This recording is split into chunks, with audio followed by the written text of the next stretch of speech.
CNG station থেকে যাবো হচ্ছে ব্রাহ্মণবাড়িয়া ফোর্ট। তো এখানে 140 টাকা ভাড়াটা অনেক বেশি মনে হচ্ছে, অনেক বেশি। কারণ এখান থেকে কোম্পানিগঞ্জের ভাড়া হচ্ছে মনে হয় 80 টাকা 90 টাকা এরকম, কিন্তু সেই তুলনায় এখান থেকে তো অনেক। প্রশাসনিক দৃষ্টি আকর্ষণ করছি যে আমরার মতো যারা সাধারণ জনগণ আছি তাদের জন্য একটু ভাড়াটা একটু সেক্রিফাইস করে একটু আমাদের সাধ্যের মধ্যে আনা হয়। যদি সাধ্যের মধ্যে আনা হয় এদিক দিয়ে অনেক কোম্পানি কোথায় লাইনের গেছে, আমরা তাহলে এলপি গেছি। আমাদের এলপি গ্যাস আপনার দাম বেশি, আপনার 73 টাকা লিটার, 70 টাকা 74 টাকা লিটার। আর এই লাইনের গ্যাস হলো আপনার 43 টাকা লিটার। লাইনের গ্যাস তো পাওয়া যায় না।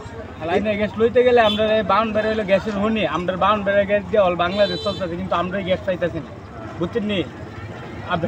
প্রত্যেক জায়গার মধ্যে গ্যাস আছে কিন্তু আমরা গ্যাস নাই। আমরা গ্যাস নিতে গেলে 100 টাকা ঘুষ দিয়ে গ্যাস নিয়ে 50 লিটার দিয়ে গ্যাস দিয়ে আমরা গাড়ি চালানো লাগে।